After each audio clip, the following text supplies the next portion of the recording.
المستقيم صراط الذين أنعمت عليهم آمنت بالله صدق الله العلي العظيم وقال الله تعالى في شأن حبيبه الكريم إن الله وملائكته يصلون على النبي يا أيها الذين آمنوا صلوا عليه وسلموا تسليما اللهم صل على سيدنا مولانا اللهم صل على سيدنا مولانا محمد ماكن الجود والكرم وعلى آله وبارك وسلم صلاة وسلام عليك يا رسول الله صلى الله تعالى عليه وآله وصحبه وسلم اما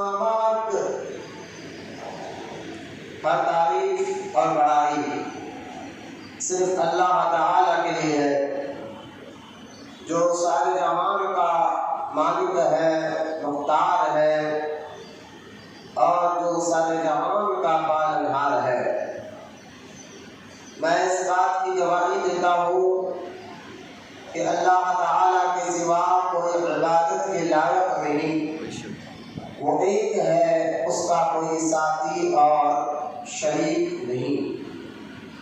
اور میں اس بات کی بھی گواہی دیتا ہوں کہ آپ کے ہمارے پیارے آقا اور مولا حضور پرنور رحمت عالم نور مجسم حضرت سیدنا محمد مصطفیٰ احمد مجتبیٰ صلی اللہ تعالی علیہ وآلہ وصحبہ وسلم اللہ تعالیٰ کے آخری رسول اور اس کے برگزیدہ بندے ہیں۔ اللہ تعالیٰ حضور اکرم نور مجسم رحمت عالم صلی اللہ تعالیٰ علیہ وآلہ وصحبہ وسلم پر اہل بیت، صحابہ اکرام، تابعین اور تبع تابعین، اولیاء امت پر قیامت تک بکثرت رحمتیں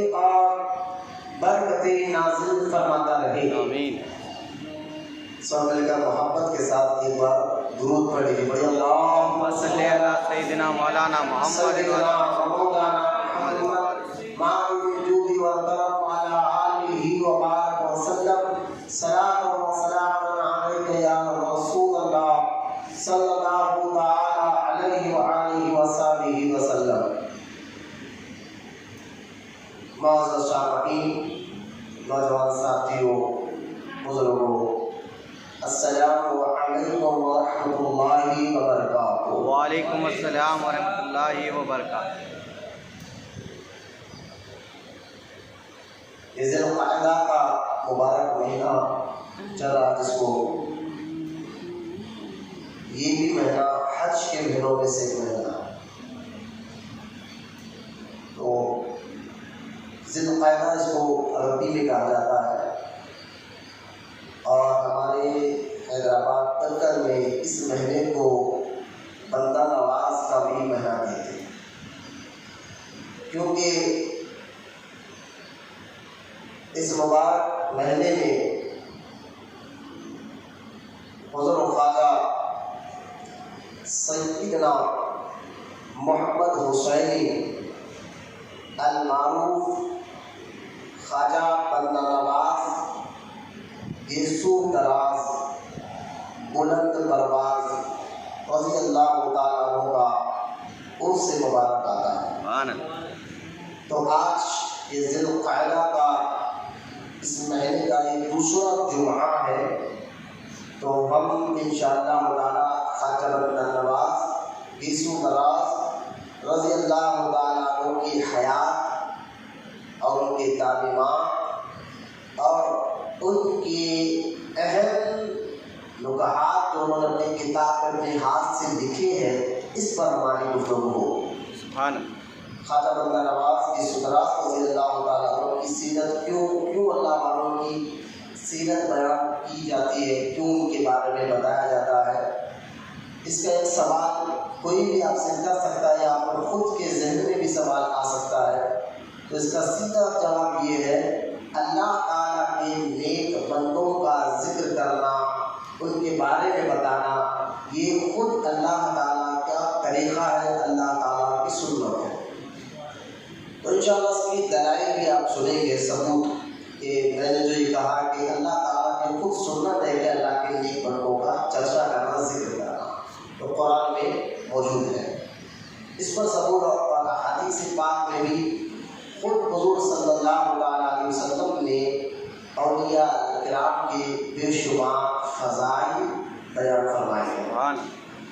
آئیے پہلے اس سے پہلے عرض کروں خاتم النبوات کی سنت رضی اللہ عنہ کے سیرت کی حیات اور کی تعلیمات کے بارے میں۔ آئیے طریق پہلے سنت و جماعت کے مطابق سب سے پہلے درود پڑھنے کی برکت اور فضیلت کو بغور سنیں، سمجھیں اور عمل کریں، کیونکہ یہ جو وبا چل رہی ہے اس وبا کے لیے ایک بہترین وظیفہ بھی ہے۔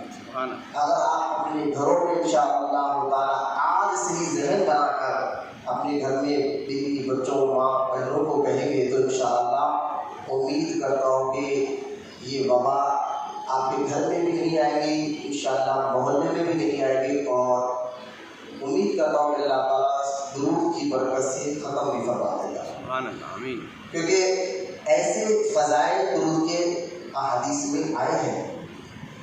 حدیث مبارکہ ہے، دیکھیں آپ یہ حدیث کو ذرا غور سے سنیں، پھر اس کو سمجھنے کی کوشش کریں۔ حدیث پاک میں ہے اللہ کے رسول علیہ السلام نے ارشاد فرمایا کہ جو ایک مرتبہ درود پڑھتا ہے، بیٹا ٹوپی پہن لو، سر ٹوپی پہن لو، دستی بنا لو، ادھر آپ لوگ سامنے نظر رکھو، سامنے نظر رکھو، باہر دیکھیے، دروازے کے باہر کرو۔ تو بے شمار فضائل درود پاک کے احادیث مبارکہ میں آئے ہیں، ان میں سے ایک حدیث کو ذرا غور سے سنیں آپ۔ اللہ کے رسول علیہ السلام ارشاد فرماتے ہیں کہ جو ایک مرتبہ درود پڑھتا ہے، ذرا غور سے سنیں آپ، تو درود پڑھنے والے پر اللہ تعالیٰ اور اس کے فرشتے اس پر رحمت بھیجتے ہیں۔ سبحان اللہ، سبحان اللہ۔ رحمت کس کو کہتے ہیں؟ اللہ کی رحمت آپ کے اوپر درود پڑھنے کی وجہ سے آ رہی ہے۔ تو رحمت ہے کیا؟ رحمت جس پر اترتی ہے اللہ تعالیٰ کی، اللہ تعالیٰ جس بندے پر رحمت کو نازل فرماتا ہے، یقین جانیے کہ وہ بندہ اگر بیمار ہو تو صحت مند ہو جاتا ہے۔ سبحان اللہ، سبحان اللہ، بے شک۔ اگر اس بندے کے گھر میں نحوست ہو تو جب درود پڑھا جاتا ہے تو جو رحمت اترتی ہے تو وہ نحوست اللہ تعالیٰ اس گھر سے بھی ختم فرما دیتا ہے۔ یعنی نحوست، بیماری، مصیبت، پریشانی، تنگی، کاروبار کا نہیں چلنا، یہ کچھ نہ کچھ مار پہ مار پڑنا، پریشانی ہونا، یہ ساری چیزیں ہمارے ساتھ جڑے بھی ہیں، لیکن اس کا ایک آسان سا وظیفہ درود پاک ہے۔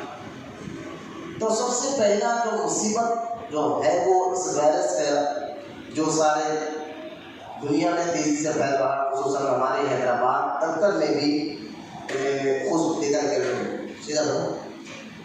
سیدھا بڑھا کمرہ میں نوجوان بچے ہیں بھی آپ لوگ ماشاء اللہ، سیدھا بیٹھے صبح سے ٹیکا لے کے بیٹھیں گے تو نیند لگے گی تو وضو ٹوٹے گا، وضو ٹوٹے گا تو نماز نہیں ہوگی۔ یہ بھی ایک مسئلہ ہے، جو بیمار ہے جس کو کمر میں درد ہے یا تکلیف ہے تو وہ لوگ مسجد میں ٹیکا لے کر بیٹھنا چاہیے، بنا وجہ بیٹھنا یہ مسجد کے ادب کے خلاف ہے۔ اس کو ذہن میں رکھ کے انشاءاللہ عمل کریں، کیونکہ آج ہم عمل ہی نہیں کر رہے، اس لیے طرح طرح کی مصیبتیں پریشانی، چاہے آپ مانیں یا نہ مانیں، آپ کو رہیں گی پریشانی۔ یہ ہم مسلمان ہیں، اگر جو اطاعت کرے گا اللہ رسول کی، امید کرتا ہوں کہ وہ سارے بلاؤں سے بھی دور رہے گا، اللہ تعالیٰ اس پر کرم بھی فرمائے۔ آمین۔ تو درود پڑھنے سے رحمت اللہ تعالیٰ کے اور فرشتے بھی اس پر رحمت بھیجتے ہیں۔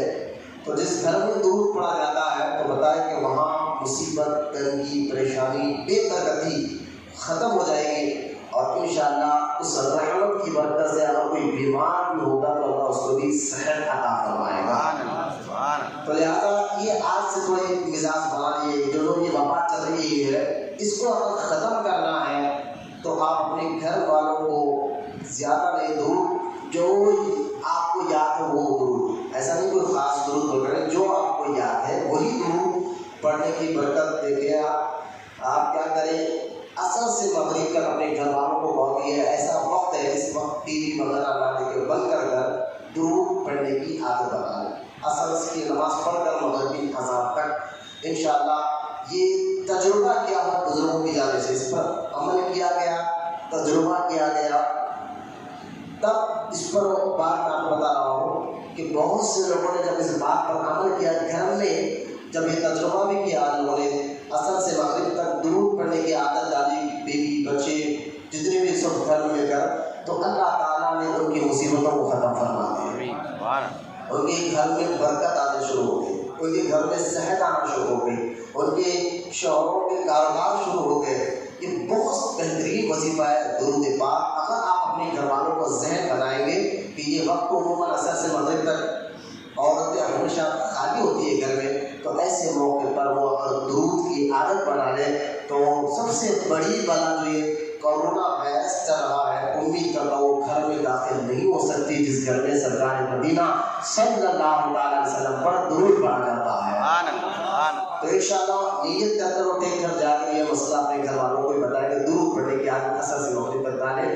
اللہ تعالیٰ کو کہنے سننے سے زیادہ عمل کی توفیق عطا فرمائے. آئیے محبت کے ساتھ ایک مرتبہ درود پڑھے. اللہم صلی علی سیدنا مولانا محمد ماجد الجود والکرم وعلی آلہ وبارک وسلم. صلاۃ و سلام علیک یا رسول اللہ صلی اللہ تعالی علیہ وآلہ واصحابہ وسلم. اولیاء کرام میں جو خواجہ بندہ نواز کے دراز رحمۃ اللہ تعالی علیہ کے حیات اور ان کے بارے میں ان کا مقام و مرتبہ کیا ہے سمجھنے سے پہلے ایک ذہن میں سوال اور اٹھتا ہے کہ یہ اولیاء کرام کی ہمیں ضرورت کیوں ہے, جس کو وہابی بدعقیدہ لوگ ان باتوں کو لوگوں کے ذہن میں ڈالتے ہیں اور یہ وسوسہ ذہنوں میں بٹھا دیتے ہیں کہ بھائی قرآن ہے, نماز ہے, بس یہی کافی ہے. یہ بزرگان دین کی ہمیں ضرورت کیوں ہے, اس پر وہ ولولہ مچاتے ہیں. تو پہلے آپ اولیاء اللہ کی ضرورت پر قرآن سے ثبوت سنیں, اس کے بعد آپ خود فیصلہ کریں گے ان اولیاء کرام کو ہمیں کتنی زیادہ ضرورت ہے. قرآن کی جو سورہ فاتحہ کی جو آیت میں نے پڑھی ہے, یہ الحمدللہ مسلمان کے بچے بچے کو بھی یہ سورہ یاد ہوتا ہے جس کو سورہ فاتحہ کہتے ہیں. یہ بچے بچے کو بھی یاد رہتا ہے. اسی میں اللہ تعالیٰ نے اولیاء اللہ کی ضرورت بھی بتایا ہے. اللہ کے نیک بندوں کی ضرورت کا بھی ذکر اسی آیت میں اللہ سورہ فاتحہ میں اللہ تعالیٰ نے بیان فرمایا, بڑی ڈیٹیل کے ساتھ اور تفصیل کے ساتھ بتایا کہ آج اگر کوئی وہابی بدعقیدہ آپ کو یہ کہے کہ کیوں ضرورت ہے یہ اولیاء کرام کی, تو سب سے پہلے تو یاد رکھیں آپ کہ ہدایت یعنی بندوں کو سیدھا راستہ چلانا یہ اللہ تعالیٰ نے اس کے فضل و کرم سے اللہ نے قرآن میں فرمایا یہ ہماری ذمہ داری ہے. مجھے محبت سے سوال یہ غور کریں میں کیا کہنا چاہ رہا ہوں. بندوں کو ہدایت دینا, سیدھا راستہ بتانا, اللہ تعالیٰ پر کوئی چیز ضروری نہیں ہے. بھائی آپ پر نماز ضروری ہے, عبادت آپ کے, آپ مسلمان ہیں, کلمہ آپ نے پڑھ لیا ہے تو کلمہ پڑھنے سے نہیں چلے گا, کلمے کے کچھ تقاضے بھی ہوتے ہیں. کلمہ پڑھنے کے بعد کلمہ کچھ چیزوں کا مطالبہ کرتا ہے کہ آپ کلمہ پڑھو تو کلمے کا صحیح رنگ, کلمہ جو آپ پڑھ کر مسلمان ہوئے ہو تو اس کے جو دائرہ ہے قانون, جو اسلام کا جو دائرہ ہے اس میں آپ داخل جب ہو جاتے ہیں کلمہ پڑھنے کے بعد, تو اس کے کچھ تقاضے بھی ہوتے ہیں, اس کے کچھ قانون بھی ہوتے ہیں, اس کے کچھ طریقے بھی ہوتے ہیں. تو کلمہ پڑھنے کے بعد جو اسلام میں داخل ہونے کے بعد جو تقاضے ہیں وہ نماز, روزہ, عبادات ہے. تو اللہ تعالیٰ کی جانب سے یہ جو ہدایت ملتی ہے بندے کو, سیدھا راستہ ملتا ہے اللہ تک پہنچنے کا, اس کے لیے یہ اولیاء اکرام، کیونکہ اللہ تعالیٰ نے قرآن میں فرمایا کہ بندوں کو ہدایت دینا اللہ تعالیٰ کا، میں نے فرمایا یہ میری ذمہ داری ہے. اللہ پر کوئی ذمہ داری ضروری نہیں. پہلے دیکھیں اللہ الصمد، اللہ قرآن میں فرماتا ہے اس کی صفت اللہ بے نیاز ہے، اس کو کسی چیز کی پرواہ نہیں. اگر کوئی اس کی عبادت نہ کرے تو اللہ کی ذات میں بھی فرق آنے والا نہیں ہے. یہ ذہن میں بیٹھے بات. آپ کو سمجھ رہے کہ ہم نماز پڑھ رہے تو ماشاء اللہ احسان نہیں ہے. اگر آپ نماز نہیں پڑھے، نماز پڑھے تو آپ کا فائدہ، نہیں پڑھے تو آپ کا نقصان ہے. لیکن اللہ کی شان میں کوئی فرق آنے والا نہیں. یہ ذہن میں رکھے اللہ الصمد ہے، وہ بے نیاز ہے. تو جب وہ بے نیاز ہو کر یہ کہہ رہا ہے کہ بندوں کو ہدایت دینا یہ ہمارے ذمہ کرم پر ہے، تو یقین جانیے یہ امت محمدیہ پر اللہ تعالیٰ کا ایک احسان ہے حضور کے صدقے میں، کہ جو اللہ تعالیٰ نے اپنے ذمہ کرم پر لے لیا کہ بندوں کو ہدایت دینا یعنی سیدھا راستہ چلانا ہے. اللہ نے فرمایا یہ ہمارا ذمہ کرم پر ہے، ہم بندوں کو سیدھا راستہ چلائیں. ایک بات کہ حضور کے صدقے میں یہ انعام ہمیں ملا، یہ بہت بڑی بات ہے. بڑی محبت سے سبحان اللہ. ایک بات، اب ہدایت دے گا کیسے؟ دیکھو اللہ تعالیٰ کیا آپ کر آپ کو ہدایت دے گا؟ کیونکہ اللہ آگے جانے اوپر نیچے دائیں بائیں سے اللہ تعالیٰ پاک ہے، اللہ جگہ سے پاک ہے. اس لیے دیکھیں ہم اوپر والا کہتے ہیں، یہ لفظ نہیں بولنا چاہیے اوپر والا، کیونکہ اوپر والا اگر بولیں گے تو اللہ تعالیٰ کو جگہ آپ نے مقرر کر دی، اور اللہ تعالیٰ جگہ سے پاک ہے، اللہ جگہ سے پاک ہے. اس لیے آپ اللہ کو اوپر والا نہیں کہہ سکتے، کیونکہ اللہ دائیں بائیں نیچے اوپر یہ سارے چیزوں سے اللہ پاک. اس کو یوں سمجھیے اللہ تعالیٰ جو ہے، جیسے کہ ہم دیکھنے کے لیے آنکھوں کے محتاج ہیں، سننے کے لیے کان کے محتاج ہے، بولنے کے لیے زبان کے محتاج ہے، چلنے کے لیے پیر کے محتاج ہے، پکڑنے کے لیے ہاتھ کے محتاج ہے، اور اللہ تعالیٰ کسی چیز کا محتاج نہیں ہے. ساری کائنات اس کی محتاج ہے، وہ کسی چیز کا محتاج نہیں ہے.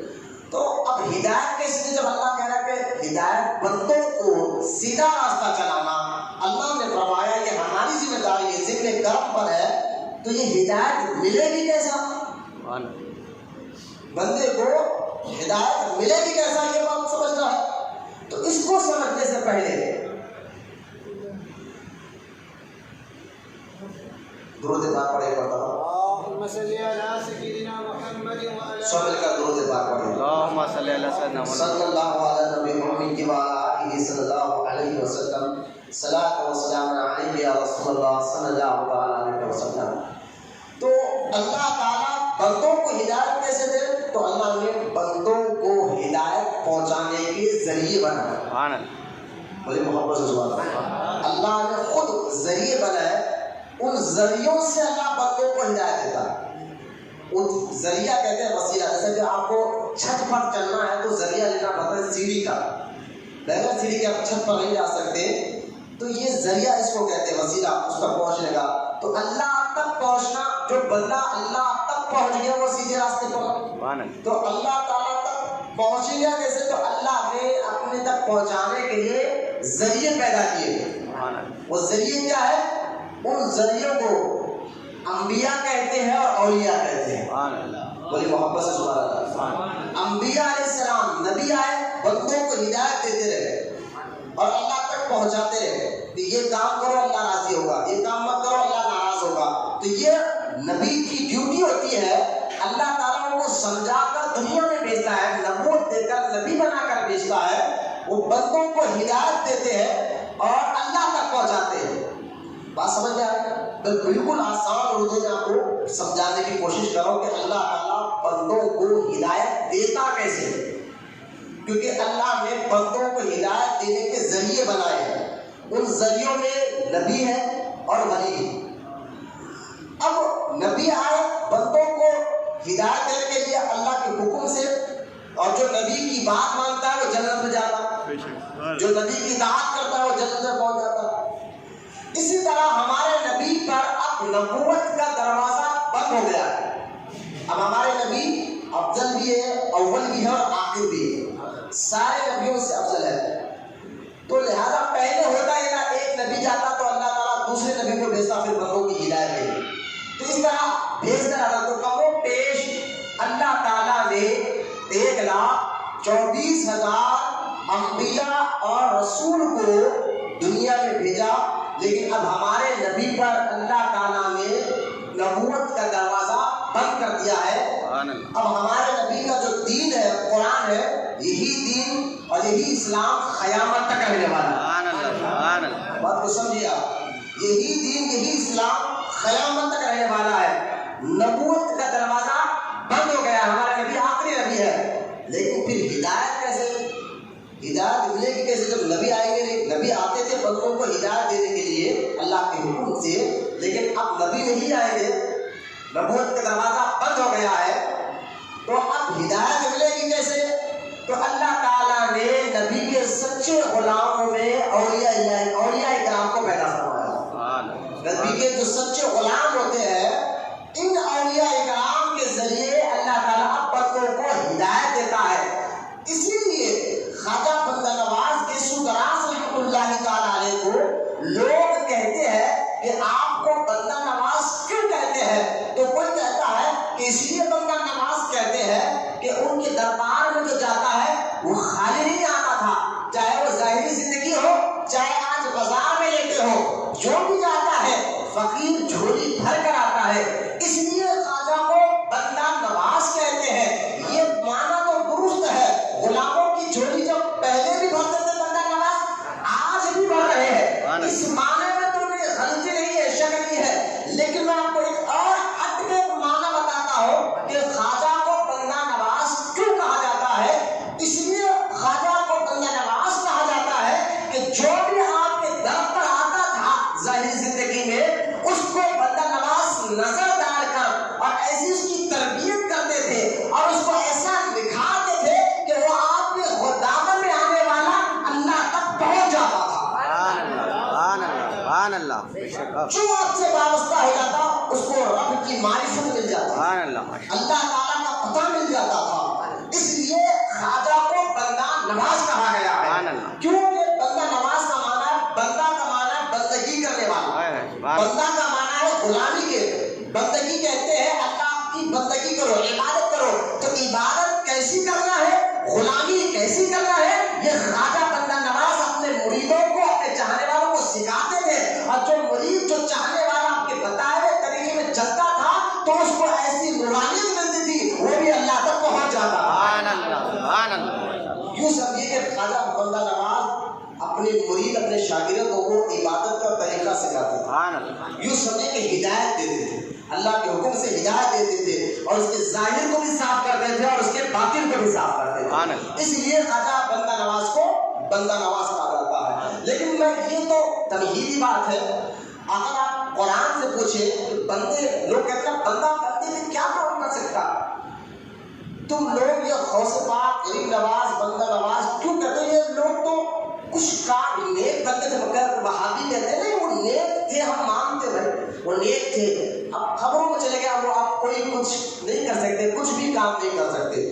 میں اس کا جواب بھی دوں گا کہ بندہ نواز ہو اور اللہ کا نیک بندہ کوئی بھی ولی ہو، جب دنیا سے جاتا ہے تو ان کا فیض جو ہے پہلے سے زیادہ بڑھ جاتا ہے۔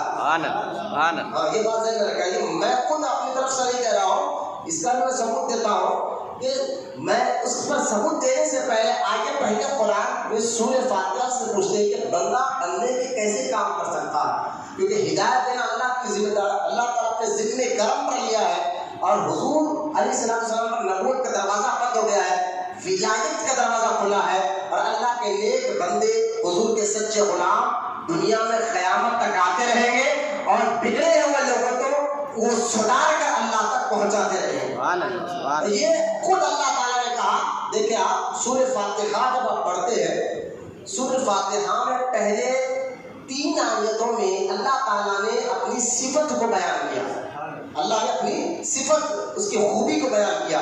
دیکھیں آپ پہلے ہم سورہ فاتحہ شروع کرتے ہیں، الحمدللہ رب العالمین، اللہ نے کہا اللہ وہ ہے جو ساری تعریفیں اسی کے لیے، یہ اس کی صفت ہے۔ پھر کہتا ہے الرحمن الرحیم، وہ رحمان ہے وہ رحیم ہے، مالک یوم الدین، اور وہ مالک یوم الدین ہے، سارے کائنات کا مالک ہے۔ پھر آپ دیکھیں اللہ فرماتا ہے اب کیا کرو، ایاک نعبد اسی کی عبادت کرو، سبحان اللہ، وَإِيَّاكَ نَسْتَعِينُ، اور اسی سے مدد چاہو. ٹھیک ہے، یہاں تک جو ہے اللہ تعالیٰ نے اپنے تعریف کی. اللہ پاک نے بندوں کو یہ بات بتایا کہ اللہ کی تعریف کیسا کرنا ہے، تو اللہ نے بتا دیا کہ تعریف ایسا کرو جیسا میں تمہیں بتاتا. دوسرا، اللہ نے اپنی صفت کو بیان کیا. اپنی صفت، یہ غور کرے آپ، اپنی صفت کو بیان کرنے کے لیے اللہ نے ایک دو آیت میں بتایا کہ میری صفت یہ ہے، وہ رحمان ہے، رحیم ہے. لیکن جب اللہ تعالیٰ نے کہا کہ اب بندوں کو بتاؤ کہ مجھ تک پہنچے کیسا جائے، سبحان اللہ، میں ملوں گا کیسے تمہیں، اللہ تمہیں راضی کیسے ہوگا، تو اللہ تعالیٰ نے جب اپنی تعریف کی بات آئی تو ایک دو آیت میں تعریف کر بات ختم کر دی، اور آگے چل کر کہا اب تمہیں بتا دو. اللہ کہتا ہے تمہیں میں دعا کا طریقہ سکھاتا ہوں، یہ دعا تم کرتے رہو تو مجھ تک پہنچ جاؤ گے. وہ دعا کیا ہے، وہ طریقہ کیا ہے جس پر تم دعا کے طریقے سے چلنے سے مجھ تک پہنچے گے. تو اللہ نے بڑی ڈیٹیل کے ساتھ بتا کر کہا اہدنا الصراط المستقیم، دعا کرو کہ اے اللہ چلا سیدھا راستہ. سبحان اللہ، سبحان یہاں پر اللہ، غور کریں، اے اللہ چلا سیدھا راستہ. جو اللہ تعالیٰ نے قرآن میں دعا کا، سورہ فاتحہ میں بندوں کو دعا کا طریقہ سکھایا. اے اللہ چلا سیدھا راستہ، صراط الذین انعمت علیہم، ان کا راستہ چلا جن پر تو نے انعام کیا ہے. سبحان اللہ، سبحان اللہ، سبحان اللہ. یہاں دیکھیں آپ کس پر انعام کیا، یہ بات الگ ہے، لیکن اللہ کے نیک بندوں پر اللہ کا انعام ہوا ہے. سبحان اللہ، ٹھیک ہے، یہ بات تو آپ سمجھ گئے، بندوں پر ہوا ہے. ایک بات. دوسری بات، یہاں بھائی سوال تو یہ اٹھتا ہے، دعا تو ایسا سکھانا چاہیے کہ اللہ تعالیٰ کو اے اللہ چلا سیدھا راستہ وہ جو قرآن کا راستہ ہو. قرآن میں سورہ ابراہیم میں اللہ تعالیٰ نے فرمایا جو قرآن کا راستہ وہ سیدھا راستہ ہے. ٹھیک ہے، اگر یہ کہنا چاہے صراط القرآن کہنا چاہیے تھا، تم لوگ دعا مانگو اے میرے بندو اے اللہ چلا سیدھا راستہ وہ صراط القرآن جو قرآن والا راستہ. لیکن اللہ نے قرآن کا نام نہیں لیا بلکہ کہا انعمت علیہم، ان کا راستہ چلا جن پر میرا انعام ہوا. یعنی کہ قرآن کا راستہ بھی کہہ دیتا یہاں پر اس سورہ فاتحہ میں یہاں پر اللہ تعالیٰ، تو بات بھی سمجھ میں آتی کہ بندوں کو اللہ کہہ رہا ہے کہ وہ راستے پر چلو جو قرآن کا راستہ ہے، کیونکہ قرآن ہدایت کے لیے آیا. لیکن اللہ نے اس آیت میں سورہ فاتحہ کے قرآن کا نام نہیں لیا. ایک بات، اچھا چلیے حدیث کا نام لے لیتا اللہ تعالیٰ. یہ کہتا صراط رسول، تم لوگ دعا کرو اے اللہ چلا سیدھا راستہ. صراط رسول وہ راستہ چلا جو رسول کا راستہ ہو، حدیث کا راستہ ہو.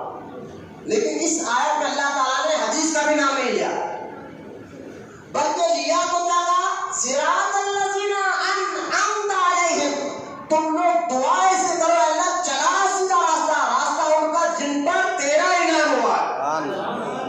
اس کے پیچھے وجہ کیا ہے؟ اس میں کیونکہ آپ قرآن پڑھتے ہیں، علماء اکرام قرآن پڑھتے بھی ہیں، سمجھتے بھی ہیں اور آپ کو سمجھاتے بھی ہیں. یہ فرق ہوتا ہے عام آدمی میں اور عالم دین میں، سمجھے آپ؟ تو قرآن پڑھنا اور ہے، سمجھنا اور ہوتا ہے. تو آپ اس کو سمجھے، کیونکہ اللہ کا جو کلام ہے نا قرآن پاک، یہ اللہ کا کلام ہے، اس کے ہر جملے میں کئی حکمتیں، قرآن کی ہر آیت میں کئی احکام چھپے ہوئے، کئی حکمتیں باتیں. نہیں ایک عقل مند آدمی، دیکھیں آپ نے دیکھا ہوگا بہت سے عقل مند آدمیوں کو کہ جب وہ کوئی بات بولتا ہے تو اس بات کے پیچھے کئی بات چھپی ہوئی ہوتی ہے.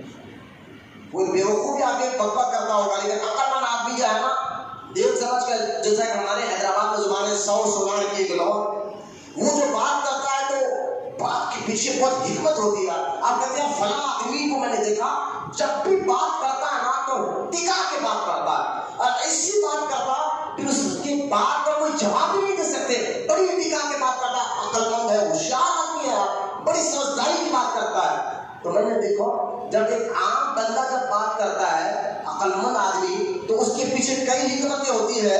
تو یہ اللہ کا کلام ہے، یہ اللہ کا کلام ہے. تو اللہ کے کلام کی ہر بات میں کتنی حکمتیں ہوگی، کتنی وجوہات ہوگی. کس وجہ سے اللہ تعالیٰ نے یہاں قرآن کا نام نہیں لیا، حدیث کا نام نہیں لیا تو کہا صراط الذین انعمت علیہم. ہم نے کہا مولا اس کی وجہ کیا ہے؟ سبحان اللہ. یہ تیری وجہ کیا ہے کہ تو نے قرآن حدیث کا نام نہیں لے کر یہ کہا تم لوگ بندوں مجھ سے دعا مانگو اللہ چلا سیدھا راستہ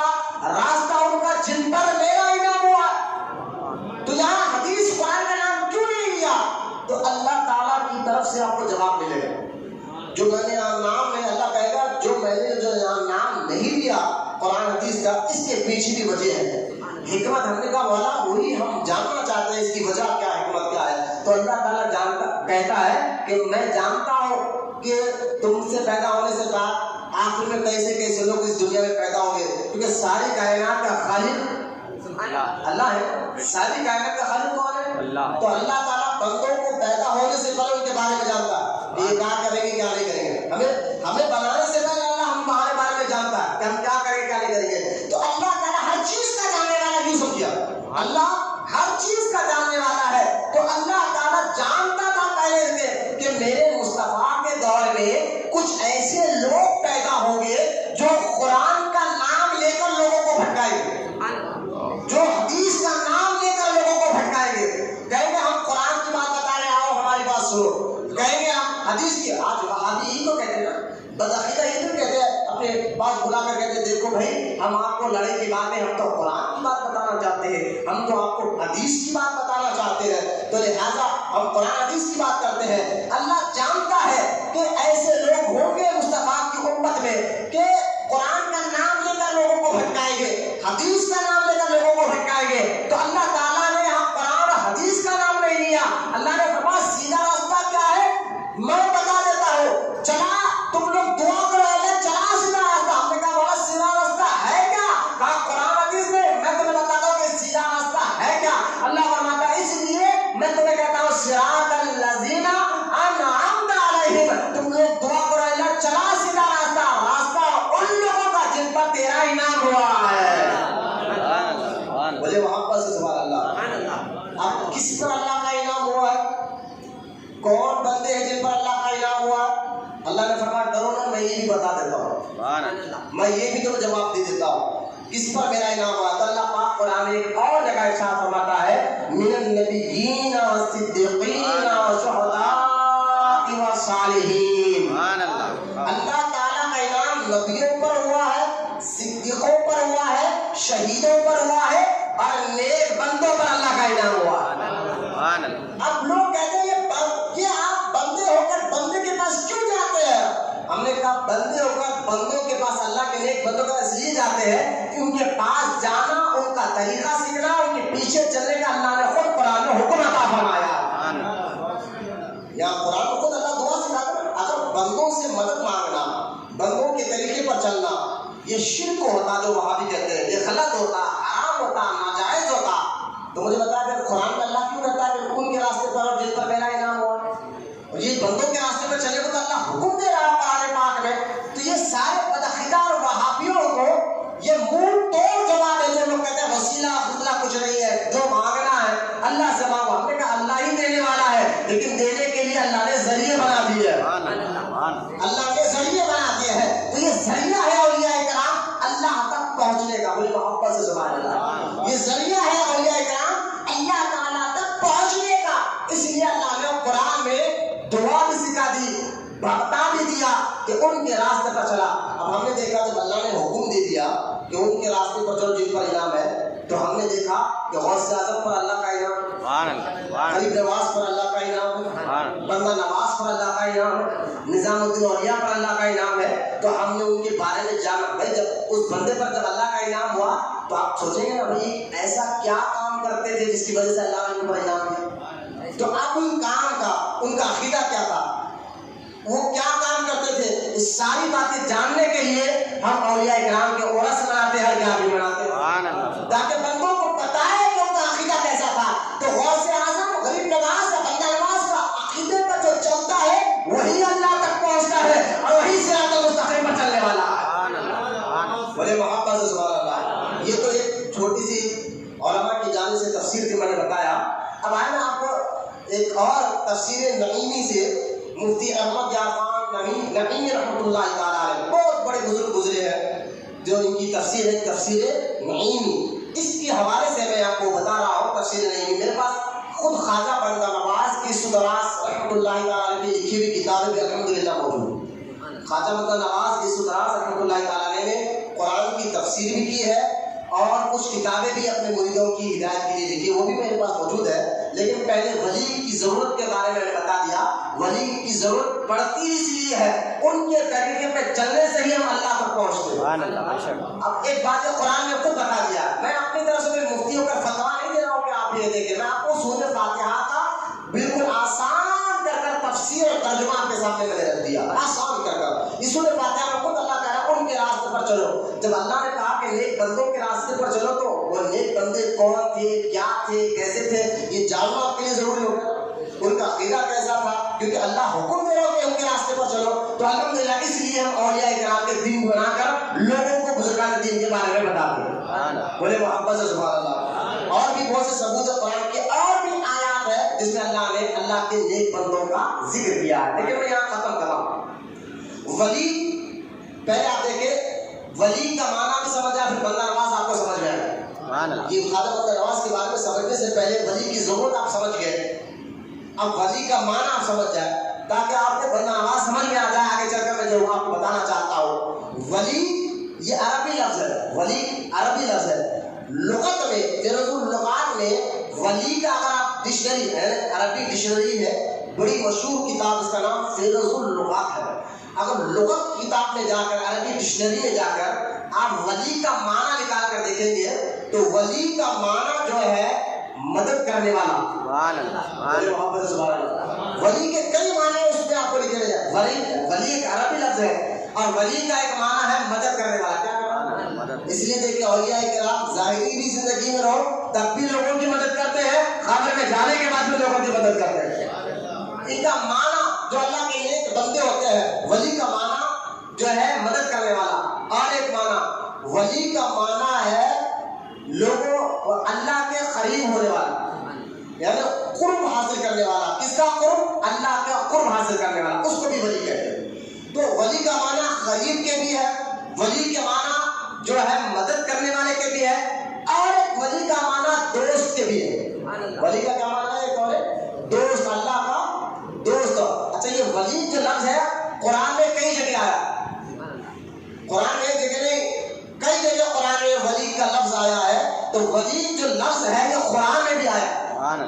اللہ تعالیٰ فرماتا ہے کافروں اور مشرکوں کے بارے میں کہ ان کے لیے کوئی ولی اور مددگار نہیں ہے, اور مومنوں کے بارے میں کہتا ہے اللہ تعالیٰ کہ جبریل بھی تمہارے مددگار ہے اور میکائیل بھی تمہارے مددگار ہے اور اللہ کے نیک بندے بھی تمہارے مددگار ہیں. سورہ تحریم میں اللہ نے ولی کے بارے میں بتایا. تو ولی کا لفظ قرآن میں بھی آیا ہے. ولی کا معنی میں آپ کو بتایا ہے کہ ولی کا معنی کیا ہے, مطلب کیا ہے. اب آئے ولایت کس کو کہتے ہیں. تھوڑا ایک ایک لفظ میں آپ کو کھول رہا ہوں آسان کر کر.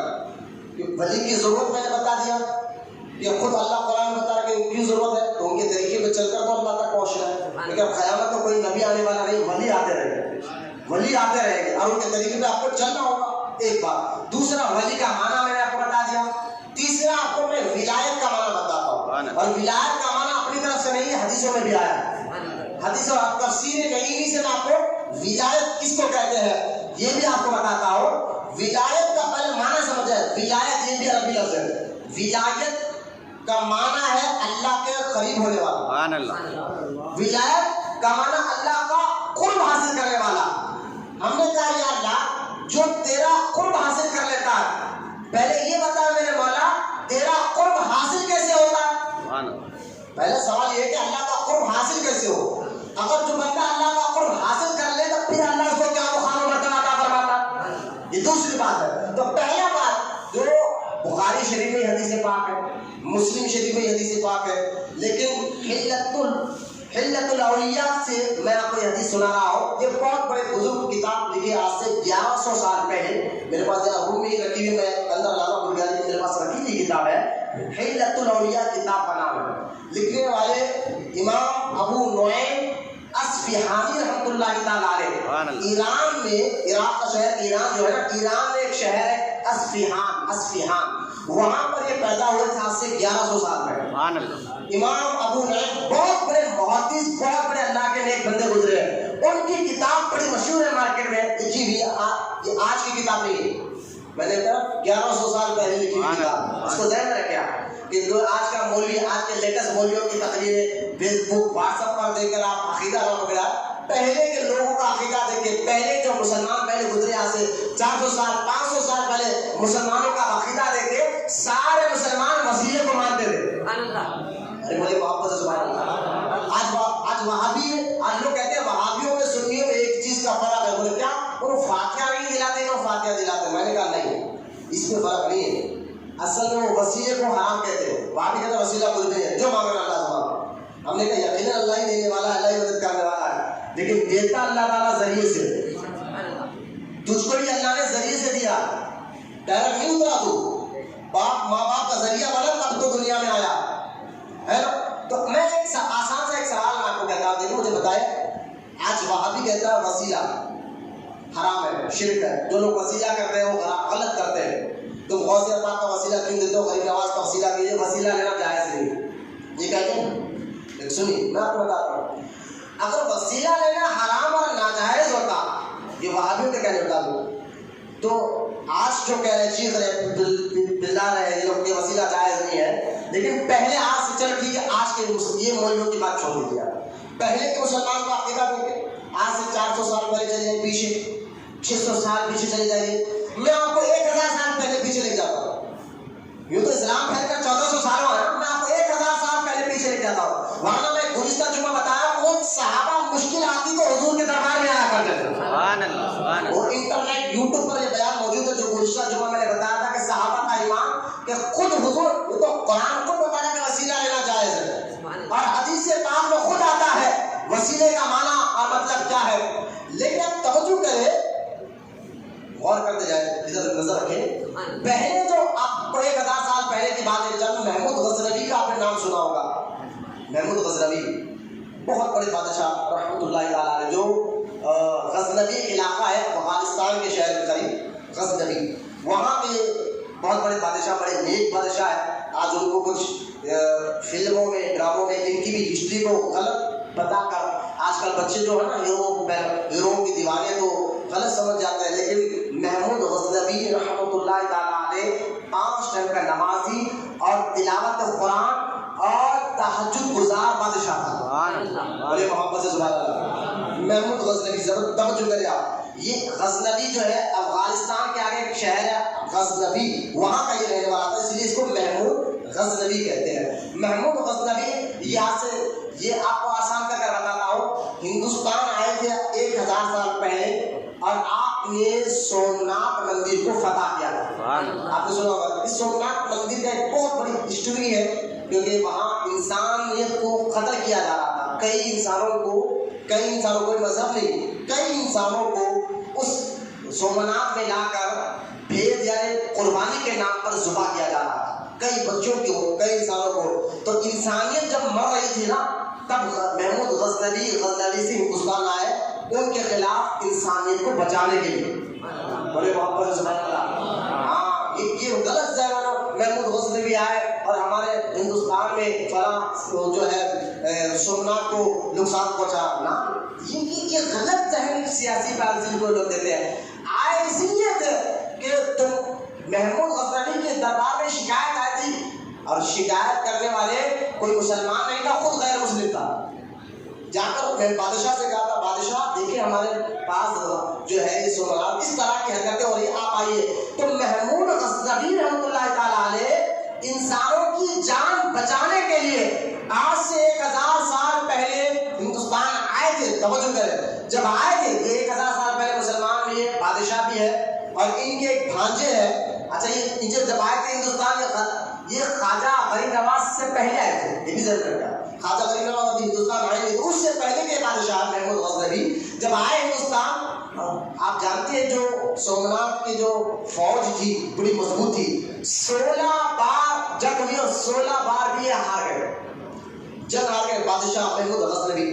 17ویں بار انہوں نے کیا کیا, جب 17ویں بار آئے, سوچے کہ کتنی فوج طاقتور تھی وہ سومناتھ کی, تو 17ویں بار کیا ہوا, محمود غزنوی اپنے پیر و مرشد کے دربار میں بولے یہ پیروں کے پاس جانا, اسے دعائیں کرانا, یہ پرانے مسلمانوں کا طریقہ ہے. یہ آج سے تم کیوں لوگوں کو شرک اور بدعت حرام اور ناجائز کہہ رہے ہو. پھر پہلے جتنے مسلمان گزرے وہ سب دین نہیں جانتے تھے کیا, سب جانتے تھے, اسلام جانتے تھے, دین جانتے تھے. پھر آج تم کون سی بات کر رہے ہو, جو بات پہلے ہو چکی ہے, پہلے سے لوگ وسیلے کو مانتے ہیں. آج پہلے جتنے مسلمان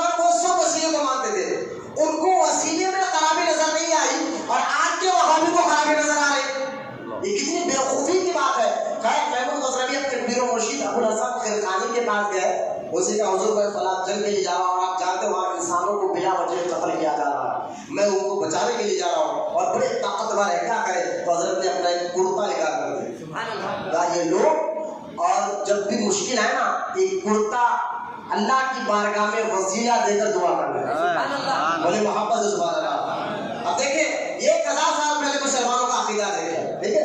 اب وہ کرتا لے کر آیا، محمود غزنوی جنگ ہو رہی ہے، فوج آ کر کہتی ہے حضرت اب بھی ہماری فوج پیچھے ہٹ رہی ہے، دشمن بہت غالب ہو رہے ہیں، کیا کریں؟ آپ نے فرمایا کچھ دیر ٹھہرو، 2 رکعت نفل نماز پڑھی اور پڑھ کر کرتا رکھ کر دعا کی کہ اے اللہ تو جانتا ہے میری نیت کیا ہے، میں تو انسانوں کو جو ناحق قتل کیا جا رہا ہے جگہ میں بچانا چاہتا ہوں، میرے مولا میرے اعمال تو کچھ نہیں، بادشاہ ہے، نمازی تھا، 5 ٹائم کا قرآن کا تلاوت کرنے والا، تہجد گزار تھا، پھر بھی عاجزی سے کہتا ہے مولا تو جانتا ہے میرے اعمال کچھ بھی نہیں ہے، میں کچھ بھی تیرے دربار میں پیش نہیں کر سکتا، لیکن میرے مولا تیرے محبوب بندے کا کرتا میرے پاس ہے، سبحان اللہ سبحان اللہ، مولا اس کے وسیلے سے کامیابی دے۔ محمود غزنوی اپنی نماز ختم کر کے دعا ختم ہی کر رہا تھا، فوج آ کر کہتے ہیں بادشاہ مبارکباد ہو، اللہ نے ہمیں کامیابی عطا فرما دی ہے، سبحان اللہ بھلے محبت سے سبحان اللہ، سبحان اللہ۔ اللہ نے ہمیں کامیابی عطا فرما دی ہے۔ آپ ایک بات مجھے بتائیں، محمود غزنوی کے کرتے کی اہمیت ایک ولی کے اللہ کے نیک بندے کے آنکھ کا کرتا تھا، آپ کہیں گے مولانا یہ کرتا پیجما یہ کیا بات ہے، آپ قرآن سے آپ قرآن کی بات کریں، میں نے کہا دیکھو بھائی اللہ تعالیٰ نے قرآن میں اللہ کے نیک بندوں کے کرتوں کا بھی ذکر کیا، سبحان اللہ سبحان اللہ، ہاں ہر چیز کا ہر قرآن ہے۔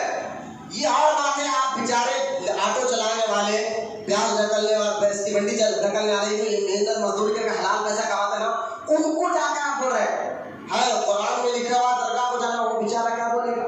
ہے فاتحہ جانا تو وہ بیچارہ آپ کو کیا بولے گا؟ آپ ان کے پاس آؤ جن کو اللہ نے علم عطا فرمایا، سبحان اللہ، ارے بخار آ تو ڈاکٹر کے پاس جایا جاتا ہے، پھول لینا ہے تو پھول کی دکان پر جاؤ، عطر لینا ہے تو عطر کی دکان پر جاؤ، اب عطر والے کو جا کر کے پھول دو تو وہ کہاں سے دے گا؟ تو اسی طرح علم کی بات پوچھنا ہے تو عالم دین کے پاس آنا پڑتا ہے۔ سبحان اللہ، بے شک، اور آپ کا بھی کام ہے کہ چل بھائی میرے کو تو نہیں معلوم، جمع مولانا کے پاس انہوں آپ کو جواب دے دیں۔ ہمارے فورم میں اس لیے کہتا ہوں بچوں کو آپ سنیت کے آپ پر بوجھ ہے، سنیت کا بوجھ نہیں معاذ اللہ، آپ سمجھیں کہ آگے چل کر سنیت کا کام آپ کرنے والے ہیں، تو بدعقیدہ وہابی سے آپ لڑو نہیں، آپ کہو کہ ٹھیک ہے آپ بولے یہ سوال چلیے ہمارے سنی عالم کے پاس، وہ جواب دے دے۔ آپ کے فون میں کم سے کم ایک سنی عالم کا نمبر ہونا چاہیے، ہمارے فونوں میں روڈیوں کے، پہلوانوں کے، سود خوروں کے نمبر ہوتے ہیں، کبھی اللہ کے نیک بندوں کے فون نمبر بھی رکھا کرو، سبحان اللہ، اگر آ نہیں سکتے تو کم سے کم فون کر کے پوچھو مولانا یہ بات بول رہا ہے ذرا جواب دو۔ لیکن یہ آپ جیسے عالم کے پاس جائیں گے نہیں آگا، میں اکثر کہتا ہوں جیسا سورج نکلتے ہی اندھیرا غائب ہو جاتا ہے، سنی عالم کو دیکھ کر وہاں بھی غائب ہو جاتا ہے۔ سبحان اللہ سبحان اللہ، بے شک، وہ بات ہی نہیں کر رہا تھا، میں تو لڑائی کی بات نہیں کرتا، میں تو آپ کو بات کر رہا تھا، میں آپ کے مولانا سے بات نہیں کر رہا ہوں، غائب ہو جائے گا تو آپ کا ایمان بھی بچ جائے گا۔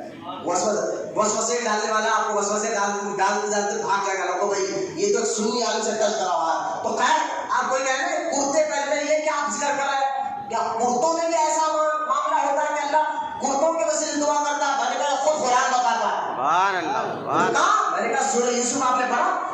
سورہ یوسف میں یوسف علیہ السلام نے اپنے والد کی آنکھوں کو ٹھیک کرنے کے لیے اپنے جسم کا کرتا بھی دیا تھا، سبحان اللہ، بے شک، اور کہا تھا کہ یہ کرتا لے جا کر آپ میرے والد کی آنکھوں پر لگا دو، جیسا انہوں نے آنکھوں پر لگایا اللہ نے ان کو شفا عطا فرما دی۔ سبحان اللہ سبحان اللہ، اگر یہ کرتوں میں شفا نہیں ہوتی تو قرآن میں اللہ نے ذکر ہی کیوں کیا؟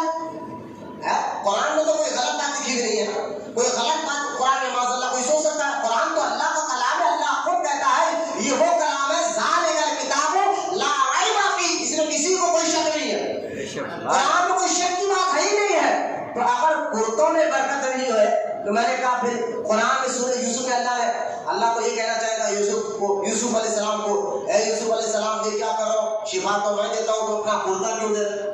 تم تو دعا کرو اللہ میرے والد کو شفا دے تو میں سننے والا ہوں، یہ تم اپنا کرتا کیوں دے رہے؟ اللہ کو ڈانٹنا چاہیے تھا، اللہ ناراض ہونا چاہیے تھا، نہ اللہ یوسف علیہ السلام کو ڈانٹتا ہے نہ ناراض ہوتا ہے، بلکہ اس بات پر پسند کرتا ہے، اور اللہ کے محبوب پر جو قرآن اتارنے والا تھا اس قرآن میں اللہ نے اس بات کا ذکر بھی کر دیا ہے اور بتا دیا ہے ارے میرے نیک بندے تو نیک بندے ہیں، ان کو ٹچ ہونے والے کپڑوں میں بھی اللہ برکت عطا فرماتا ہے۔ سبحان اللہ سبحان اللہ، محبت سے سبحان اللہ، اللہ ان کے ٹچ ہونے والے لباس، اس میں پیر کے کپڑے سبحان اللہ ان کا کہاں لکھا ہے؟ بولے قرآن سے.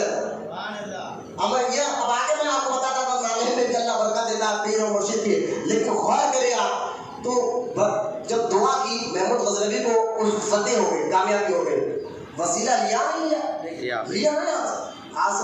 اچھا محمود غزنوی کے ایک بھانجے بھی تھے، ان کا نام سید مسعود غازی میاں سالار رحمۃ اللہ. سبحان اللہ. آج بھی بہرائچ میں ان کی مزار ہے. یہ خواجہ فرید نواز سے پہلے آئے سے بزرگ ہیں. توجہ کریں، 18 سال کی عمر میں آپ نے اپنے ماموں سے اجازت لے کر 18 سال کی عمر میں ہندوستان کے کئی علاقوں پر اسلام کا جھنڈا لہرانے والے، اسلام میں پھیلانے والے میں آپ کا بھی نام آتا ہے، جن کا نام غازی میاں سالار سیدنا شیخ مسعود غازی میاں سالار رحمۃ اللہ علیہ. سبحان اللہ. سبحان اللہ. یہ اتنے بڑے بھانجے. خیر انہوں نے کہا کہ وسیلہ لینا پہلے کے مسلمانوں سے جلد گیا، آج کیسے حرام ہو سکتا ہے؟ پھر پچھلے جتنے لوگوں نے لیا وہ سب غلط ہے، تم ایک سے نہیں کرو.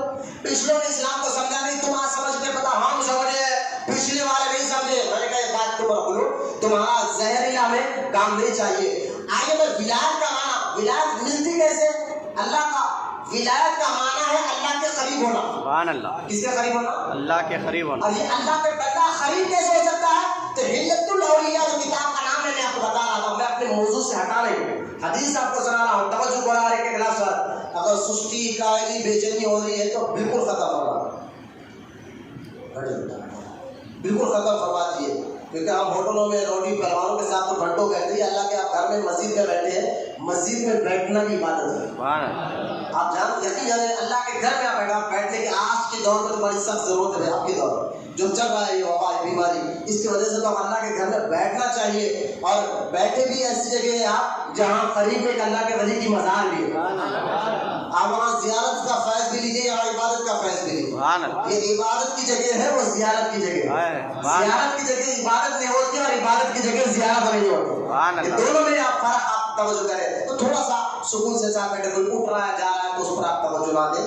آپ میری بات پر غور کریں. بہت مسئلے پر بتا رہا ہوں ولایت ملتی کیسے. کیونکہ آج کچھ لوگ جو ہے نا، ہم کہتے ہیں اللہ کے نیک بندے ہیں اور ڈھونگ ایسا مچا رہے ہیں، گانجا پی کر سگریٹ پی کر وہ ان کو نماز بولو نماز نہیں پڑھتے، نہ ان کو کوئی حرام حلال کے مسئلے معلوم ہے، اور اپنے آپ کو خواجہ کا ملک کہہ رہے ہیں، اپنے آپ کو حوض کا مان کہہ رہے ہیں. گانجا پینے والے، سگریٹ پینے والے، یہ اس طرح سے دیکھیں آپ، یہ میرے ہاتھ میں کتاب ہے خواجہ بندہ نواز کی لکھی، بولے محبت سے سبحان اللہ.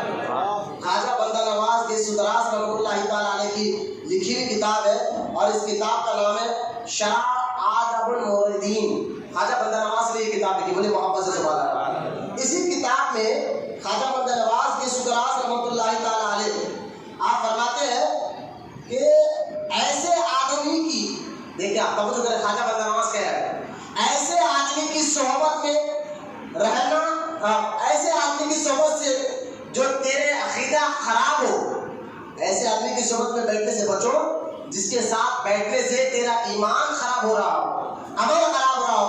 تو سرکار بندہ نواز فرماتے ہیں وہ تیری صحبت کے لائق نہیں ہے، ایسوں کے ساتھ مت بیٹھا کر. سبحان اللہ. سبحان اللہ. جو بندہ نواز کو آپ سنتے جو گلبرگہ بڑی عقیدت سے جاتے ہیں، میں کہتا ہوں خواجہ بندہ نواز کی تعلیمات پر بھی یقین. سبحان اللہ. بے شک. یہ خود خواجہ بندہ نواز فرماتے ہیں ایسے ان کی صحبت میں مت بیٹھ کر. کیوں؟ آگے بندہ نواز فرماتے ہیں منکر ہو اس سے ڈرنا، ایسے لوگوں کی صحبت سے ڈرنا اور بھاگنا اور پرہیز کرنا ضروری ہے، ورنہ وہ تجھے شک میں ڈال دیں گے. تو گانجا پینے والوں اور بدعقیدہ وہابیوں کی صحبت میں آپ کو بندہ نواز کہتے ہیں ایسوں کی صحبت میں مت بیٹھ، یہ ڈرنا بھاگنا ضروری ہے. تو کچھ لوگ کہتے ہیں گانجا پی کر کے ہم اللہ کے ولی ہیں، ہم اللہ کا قرب حاصل کر لیے. نہ میں بتا رہا ہوں قرب حاصل کیسے ہوتا ہے. حدیث پاک میں اللہ کے رسول علیہ الصلوۃ والسلام فرماتے ہیں کہ سرکار فرماتے مجھے اللہ نے بتایا،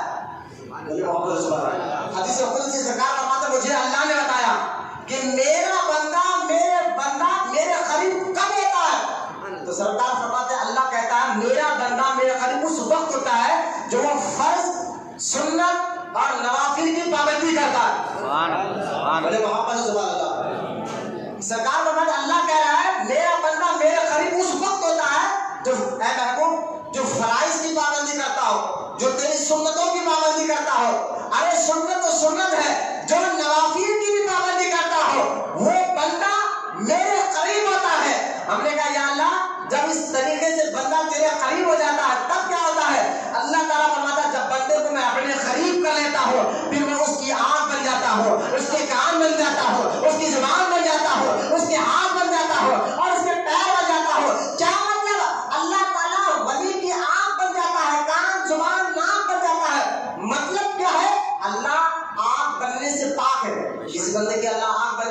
پاک ہے، زبان بننے سے پاک ہے، کان بننے سے پاک ہے. لیکن یہ حدیث کا مطلب کیا جو اللہ کہہ رہا ہے کہ جو بندہ میرے قریب ہو جاتا ہے فرائض نوافل کے ذریعے، یعنی محبوب تیری اطاعت کر کر، تیری غلامی کر کر جو میرے قریب ہو جاتا ہے تو میں اس کی آنکھ کان زبان کیسے بنتا ہوں. مطلب کیا ہے؟ مطلب یہ ہے اللہ آنکھ کان بننے سے تو پاک ہے، لیکن جو بندہ اللہ کے قریب ہو جاتا ہے اس کی زبان میں اللہ تعالیٰ سے ایسی دے دیتا ہے جو وہ بولتا ہے اللہ ایسا کر دیتا ہے. سبحان اللہ، سبحان اللہ. بولے محبت سے سبحان اللہ. جو وہ بولتا ہے اللہ ایسا کر دیتا ہے. اور بیٹھے اجمیر میں ہوتے ہیں، ولی کا دیکھنا اللہ کا دیکھنا کیسے؟ سبحان اللہ. میں نے کہا دیکھو آپ یہاں بیٹھے ہو، مسجد کے باہر کیا آپ دیکھ رہے ہیں؟ لیکن ولی کو جب ولی اللہ کہہ رہا ہے کہ میں اس کی آنکھ بن جاتا ہوں تو بیٹھے اجمیر میں ہے، لیکن جو بھی غلام پکارتا ہے اس کو دیکھتے نہیں ہے، غریب نواز مدد بھی کرتے ہیں. یہ ولی کا دیکھنا اور سننا ہے، کیونکہ ان کی آنکھ ہماری آنکھ سیم ہے، لیکن جو اللہ کے قریب ہو جاتا ہے اللہ کہتا ہے ان کی آنکھ میں طاقت عطا فرماتا ہوں، میں اپنی قدرت ان کو عطا فرماتا ہوں. لہذا ولی کی طاقت، ولی کی قیامت کو دیکھ کر اللہ کی طاقت اور قدرت سمجھ میں آتی ہے. سبحان اللہ. بولے محبت سے سبحان اللہ. سبحان اللہ. تو جو بے نمازی ہو وہ اللہ کے قریب نہیں ہو سکتا، جو شرابی ہو وہ اللہ کے قریب نہیں ہو سکتا، جو اللہ اور اس کے رسول کا نافرمان ہو وہ اللہ کے قریب نہیں ہو سکتا. ایسے لوگوں سے آپ یہ نہ سمجھے کہ ایسے لوگ ہوتے ہیں، میں نے کہا نانا ان کو آپ ماں سمجھے، یہ بدبخت لوگ کیا اللہ کے قریب پہنچائیں گے. ہاں جو اللہ کے قریب ہوتے ہیں اللہ فرماتا ہے میں ان سے محبت کرتا ہوں. سبحان اللہ. بولے محبت سے سبحان اللہ. میں ان سے محبت کرتا ہوں، اور خبردار جو ان سے دشمنی کرتا ہے اللہ فرماتا ہے پھر میں ان سے اعلان جنگ کرتا ہوں. سبحان اللہ. جو ان سے دشمنی کرتا ہے میں ان کو اعلان جنگ کرتا ہوں. یہ ہوتے اللہ کے ولی، یہ ہوتے اللہ کے ولی، اللہ کے قریب ہونے کا. اب آئے اور میں آپ کو بات بہت آسان کر تفسیر نعیمی سے بات بتاتا ہوں. ولایت میں نے بتا دیا، ولایت کس کو کہتے ہیں؟ اللہ کے قریب ہونے والے کو ولایت کہتے ہیں. ولایت کا معنی ہے اللہ کے قریب ہونا، اللہ کے سمجھ کر. ولایت کا معنی ہے اللہ کے قریب ہونا. کیسے قریب ہو جاتا ہے؟ حضور کی غلامی میں آنے کے بعد سبحان اللہ. اللہ اس کو اپنے قریب کرتا اور قریب کرنے کے بعد اپنی طاقت عطا فرماتا ہے. یہ میں نے آپ کو بتا دیا. لیکن ولایت کا دو معنی اور میں آپ کو بتاتا ہوں تفسیر نعیمی سے. ایک ہوتا ہے ولایت تشریع اور ایک ہوتا ہے ولایت تنقیری. تشریع ولایت اس کو کہتے ہیں جو ایک عالم ہے جو قرآن کے ذریعے حدیث کے ذریعے خود بھی عمل کر رہا ہے اور لوگوں کو بھی اللہ تک پہنچا رہا ہے. اس ولایت تشریع میں عالم آتے ہیں اور ولی عالم آتے ہیں اور وہ لوگ بندوں کو تقریر کے ذریعے کتابیں لکھ کر بندوں کو اللہ کے قریب پہنچاتے ہیں، سیدھا راستہ بتاتے ہیں. اور ایک ہوتا ہے ولایت تنقیبی.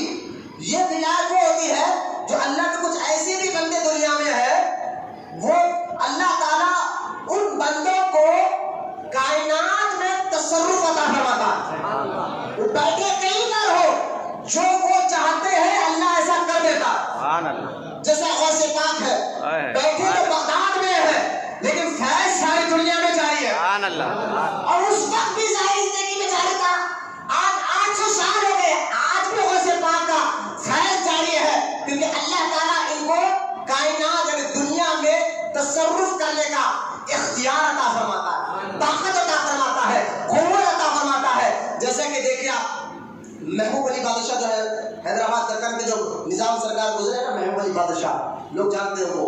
محبوب علی بادشاہ کے دور میں راجا کشن پرساد تھے جن کے نام پر کشن باغ ہے. ٹھیک ہے، راجا کشن پرساد جو ہے، اچھا یہ راجا کشن پرساد یہ محبوب علی بادشاہ یعنی نظام سرکار کے وزیر تھے، یعنی سی ایم تھے، سمجھے گورنر تھے. ان کو نظام سرکار نے سی ایم کا پوسٹ دیا تھا. ایک بات. اور دوسری بات یہ کہ یہ ہے راجا کشن پرساد تھے تو غیر مسلم لیکن اولیاء سے بڑی محبت کرتے تھے. شامی بننے پر ان کی حویلی تھی اور راجا کشن پرساد ہر سال میں کہتا ہوں بھابھیوں تم کیا حال ہے، دیکھو ہر سال 12 ربیع الاول کو بڑی دھوم سے راجا کشن پرساد اپنے محل میں حضور کی میلاد کا جشن مناتے ہیں. بولے محبت سے سبحان اللہ. بڑی ذمہ داری کے ساتھ تاریخ کے پنے کھول کر بتا رہا ہوں.